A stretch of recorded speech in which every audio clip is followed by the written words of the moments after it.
All right. Hi. Thanks for coming. Thanks for Side Effects for inviting me over. So my name is Tim, and I'm going to do a little bit of a different presentation from stuff that I normally do. I've done presentations before. It would always be about like this project I worked on, and then I do like a little breakdown. But today I want to talk about something I dubbed the freelance thug life, hustling as a Houdini freelancer.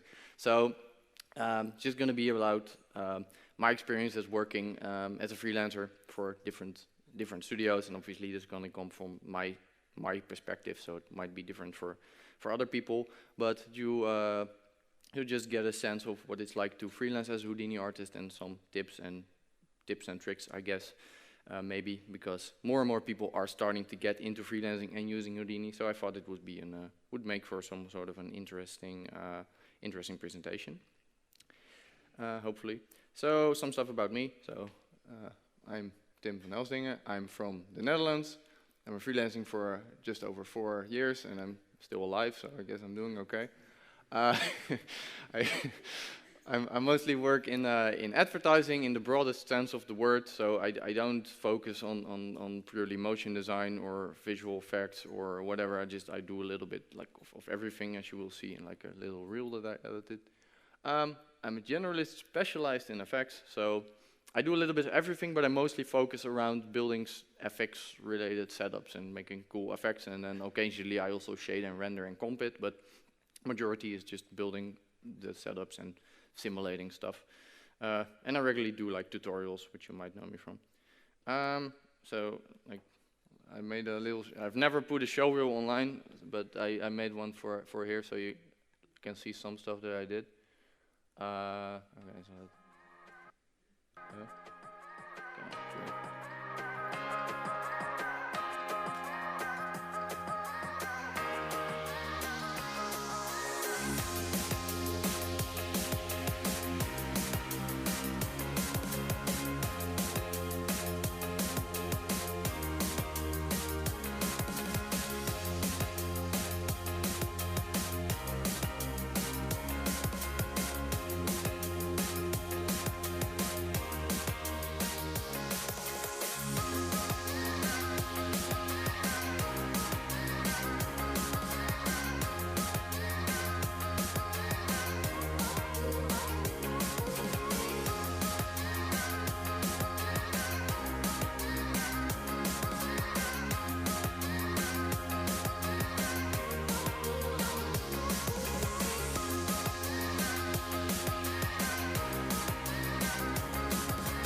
So yeah, that's the thing. Cool. Thanks.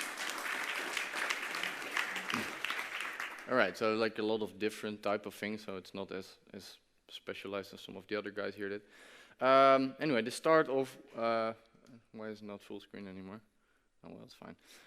So when I started freelancing was also when I personally got into Houdini. I was doing a lot of branded content, motion designy stuff in After Effects and Cinema 4D, and I was absolutely like, I didn't want to do that anymore because it was a lot of quantity over quality type of work that I was doing, and I didn't really enjoy a lot of that.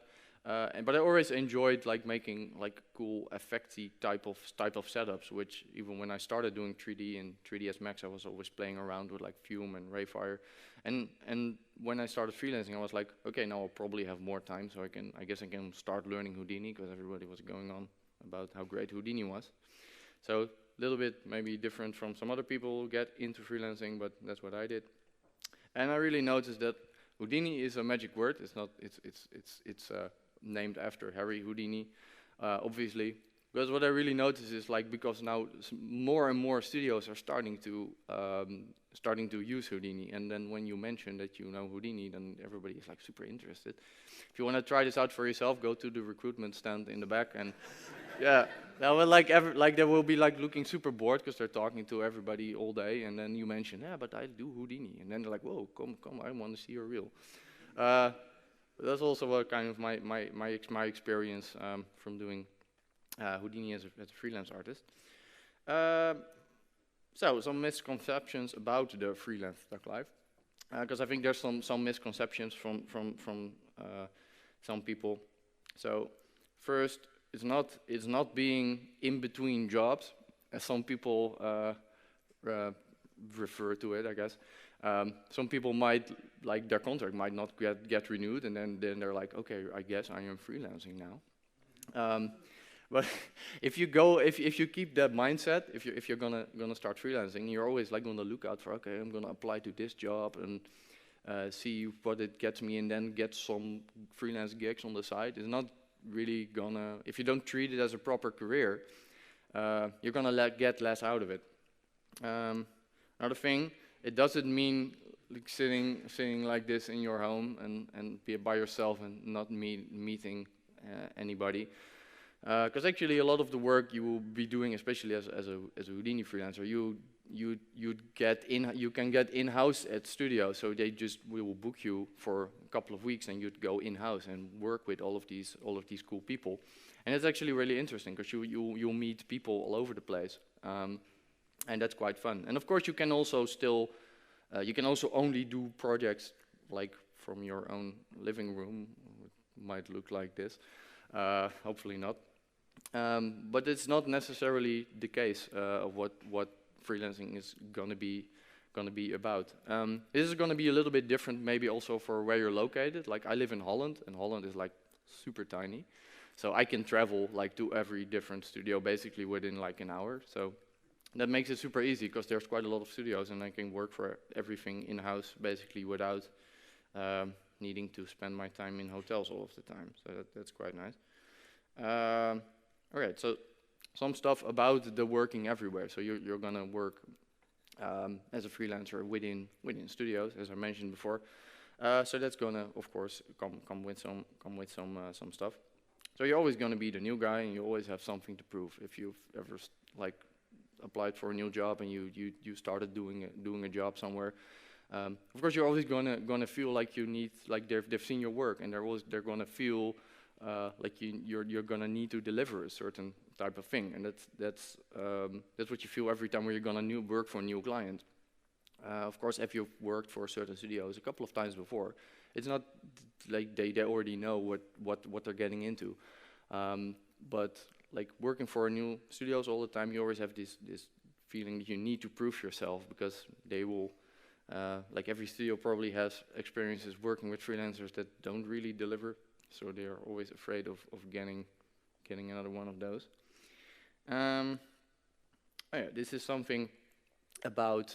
So more and more studios are starting to adopt Houdini within their pipelines. But a lot of studios were typically working with Maya or 3ds Max or even Cinema 4D. So what they're used to, like if you have producers working there and they're used to working with artists a lot of times that very quickly output some type of content, and they sort of very fast do a first result. But in the end, they're gonna be used to them redoing the whole thing all over again because it's all completely destructive. Well, in Houdini, of course, as you know, you're gonna build procedural setups, which take more time initially to set everything up, and then after that, it's gonna be super fast to iterate across that. But if you're working with a studio with like producers that are not used to a Houdini freelance, for example, coming in, might be something to point out, like, yo, okay, I'm maybe not gonna have as fast a result, but like I'm gonna be able to iterate around that, so they won't be like, why is this taking so long to see something in the beginning? All right, accurate representation of some pipelines. So this is, as I mentioned, like I work for small and medium scale studios quite a lot, and all of them are all of them are very interested now in doing stuff procedurally, but they are gonna have tools developed for Maya, and they like to do certain stuff. And then when you come in, it's like, okay, I'm gonna do like procedural stuff, like within Houdini now we're doing FX. Like they don't always know how to handle the data, and they don't have pipeline tools in place for everything. So you're gonna be your own sort of little pipeline TD in that case.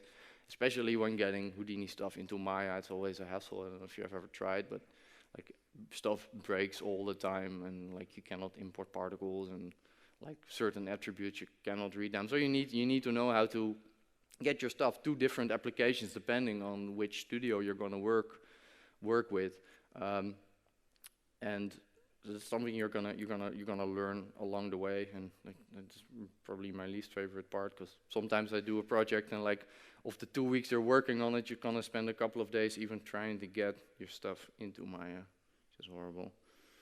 All right. Oh, some of the good, the bad, and the ugly, which I think about doing freelance stuff. The good. Right. So I really like the diversity. Like I'm coming all over the place. I'm going to new studios and meeting a lot of cool people. You can make friends all over the place, and then after you're done with the project, after a couple of weeks, and you're like, okay, now I'm glad I can leave. But then you come back after 6 months and you see all your friends again, which is quite cool. More control over the type of work. So I absolutely hate modeling, and I will never take up any modeling work.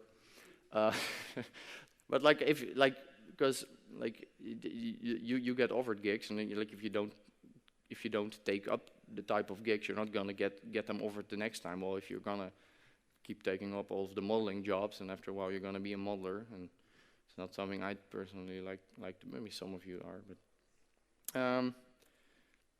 more time for personal work sometimes.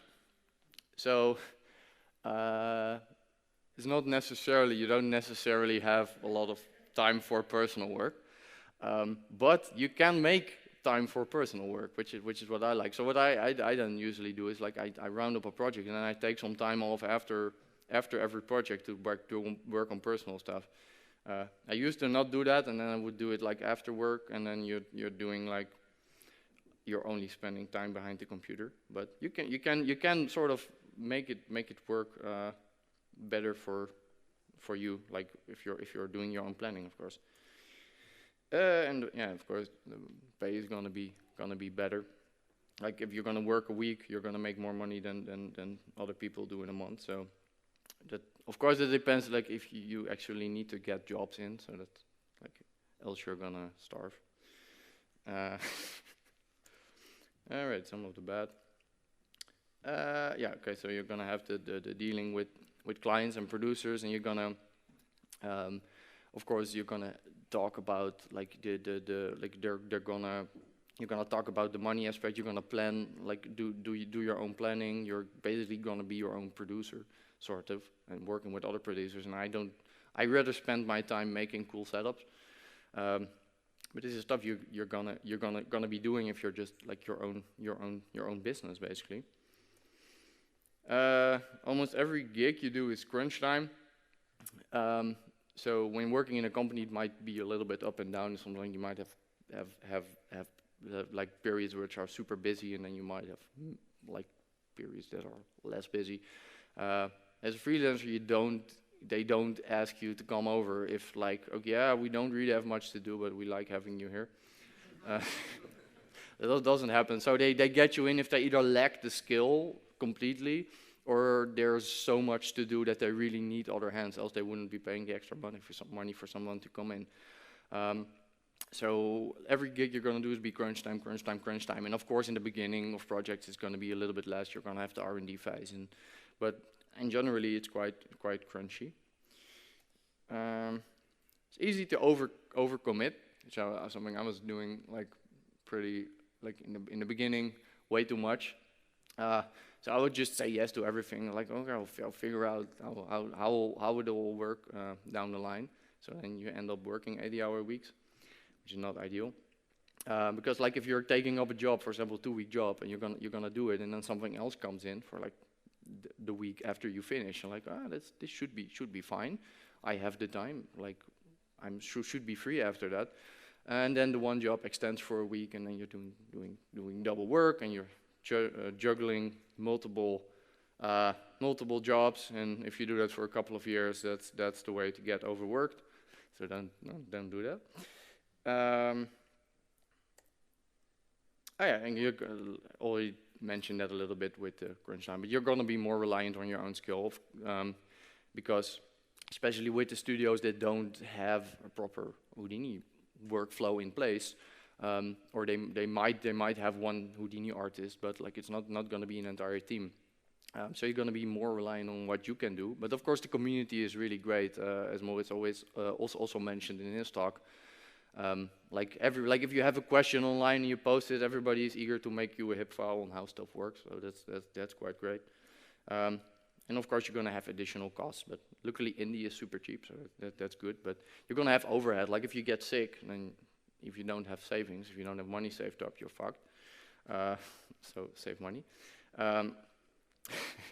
And like other stuff, like insurance, because like the pay for a freelancer sounds super high, but if you break it down from like all of the extra costs that you have, it's actually not that much. Okay, so you still want to be a freelancer and work weekends and probably I try not to do that personally. I like my weekends. Okay, so it's not going to be for everyone. I think that it's self-explanatory, but let me just break it down a little bit. So like you can have this guy who is super great at doing their work, and they're like the most technical guy ever, and they can make everything work. But if they have a hard time like getting themselves out there, you're not gonna get work. It's not gonna just come your way. You're gonna need to work for that. And if you're like maybe super introverted, it's gonna be hard to do sort of type of stuff. And you need, of course, to like have a more of a, I guess, entrepreneurial type of thing, like a go-getter type of personality maybe to do it. Although it's not necessarily true, because I used to be quite shy, and freelancing like was like I never. If you asked me 10 years ago, I didn't think I would be freelancing now. So it can also be a little bit different. Oh, I'm going way too fast. Oh, that's fine. So have a specialization. I know most people probably recommend you to like know everything when you're freelancing, and then you can take up every single job, which I kind of disagree with. The thing is, like, if you talk to two people, like for example, you're just walking around and having a beer with some new people, and you talk to two different people, and one is going to be like, yeah, I'm a generalist, and I could do like I did rigging on this one show, and then like I did some shading here. And maybe like he has a great reel, and it's going to be awesome. And then you have this other guy who's like, yeah, I'm a fluid specialist, and I write my own solvers, and like I do the most amazing stuff. And then when a certain project comes up, for example, it was something that would require fluids, you would think about like that guy. And like for studios, it's going to be the same. You're going to think about the fluid guy that's really good at that fluid thing. While if they need a rigger, they'd probably not think about the guy that also does like a little bit of rigging and is pretty okay at it. They probably just get a specialized rigger. But it's still good to know other stuff. Like as an effects artist, it's also like probably good to know like what type of passes will be good for compositing, or like to know some shading. So you can also do that stuff yourself, either in-house at a studio or at your own studio. Right, so don't undersell yourself. What I see a lot of people starting out doing, I also did a little bit myself when I started out. So but I see a lot of people in the beginning, they're going to be quite stressed. They're like, fuck, I need money, like, I need jobs. So if I just lower my, like I'm at a super low day rate, then people are going to hire me because I'm cheap. But ask yourself, like, if you're gonna be a recruiter at a studio, and there's some guy who probably has a pretty okay reel, but they're gonna ask a super low day rate. Why are they asking that super low day rate? Like, that's what they're gonna think. Like, why is this guy asking so little money for a skill that's quite okay? So they're going to be more suspicious if you ask too little money. If you're going to ask a lot of money, they're like, okay, he's probably really good. And you need to do less work for the same stuff. So it's a little bit of a balancing act, I guess. You obviously shouldn't ask more money than you're worth, but you shouldn't underprice yourself. Also, what some people forget is, like, if a studio, for example, has someone employed, and that person would, for example, make like a not a freelancer, but like a regular employee. For example, this guy might make like 150 a day, like a junior mid-level guy. That's not what the studio is paying him. His cost is going to be to employ this guy is going to be 2-3 times higher. And that's also what you're going to get in your freelance price. So even though a freelancer for 500-600 a day sounds expensive, but it's not if you break it down to how much a studio even pays for regular employees. So producers might make you feel like you might be expensive, but it's actually just them trying to save money. Keep doing personal work. I mentioned before, like try to keep like having time to do that. Because I notice for every single personal project I do, I get job offers after that. For like if I did a sort of fluid project or something, people share it around, and then I see that stuff, and then and it always ends up leading to more work. So I don't see it as wasted time. Plus, personal work is just how I try to grow my skill, because especially in advertising, usually there's a lot of like tight deadlines, and a lot of times like I'm not really that happy with everything I do, because like there's just not enough time to make everything. But with my personal stuff, I just go at it until I'm happy. Just some last things before we do the questions thing. So probably don't do it as a first job, even though a lot of people will probably do it after graduating. But it's a good thing to have experience in a studio environment, to know how everything works. Even you're still doing internships, of course, in your study, but it's still good, I think, to have a proper job before. So have savings. Like don't have 2 months of savings. Have like 6 months of savings before you start, and then build that up. I saved like 40% of everything I made for like the first 2 years of freelancing. So and attend events, but you already know that like you're gonna meet so many people here, and like every single person you meet might mean like a potential job opportunity, like potential gig in the future. So yeah, that was my. I think like there's time for questions. So questions, and I wanna do it with the proper Thug Life.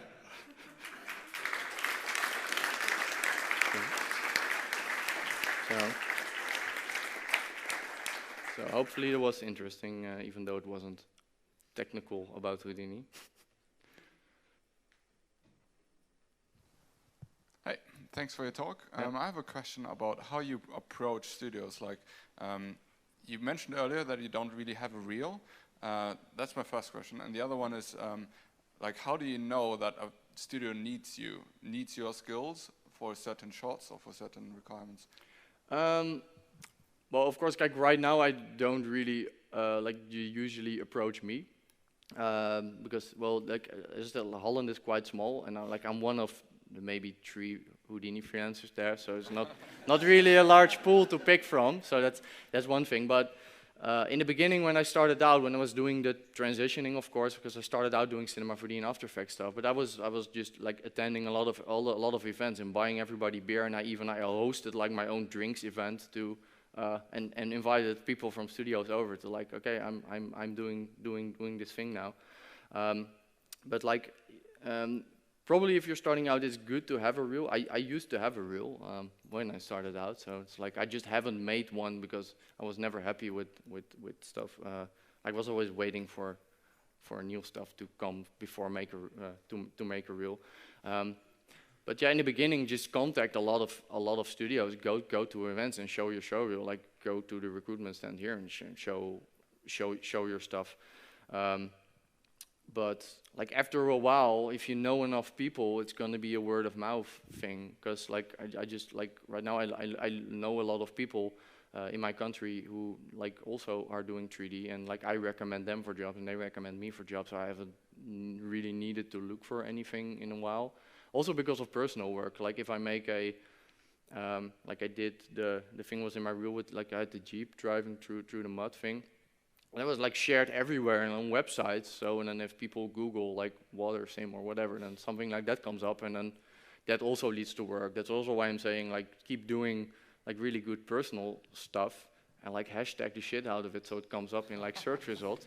No, but like that's that because like if a recruiter is looking for like some fluid guy and one of the first hits is gonna be like your work, then it's also gonna lead to more work, I guess.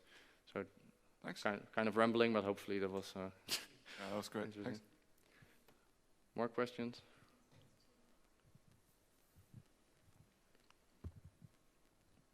Really great talk, thank you. Have you ever considered selling your work on public platforms like Fiverr? What's Fever? It's a platform for freelancing work. Oh, Fiverr. Fiverr, I'm sorry, yeah. Oh, no, when I started out, I did some of the, like, but I was doing, like, Cinema 4D work on the, what is it called? What's some other site? I don't remember what that was called. I did get some jobs through that, but, like, most of the people there are, like, really underpricing themselves, so I don't think it's a really great platform. So you don't consider it to be a serious platform? Well, it can be, but like there's also a lot of Indians on there working for $3 an hour. So, it's, I mean, if you're good enough, then might lead to work. But I think like especially if you're doing like something more specialized as being Houdini, if there's in your country where you live, if there's like plenty of studios. They just need to know that you do Houdini stuff, and eventually they'll probably have projects that are coming your way. I think that's probably a better way of going at it, like just word of mouth and people talking about your work. And in the beginning, it might be a good way to get some money and like get some smaller jobs, but I don't think it's like maybe long term, like maybe not gonna be that great. I keep rambling. Okay, thank you. Any more? I see hands there and there. Who wants to go first? Oh, one more question. Hey, you're also doing tutorials. Yeah. Do you?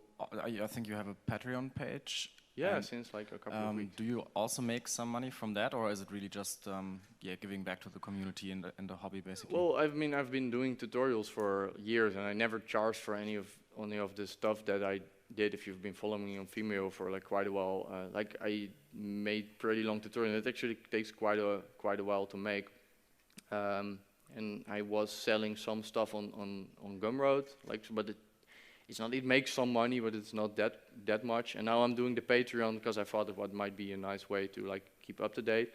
And it's also, but I made it like 3 weeks ago, so it's not.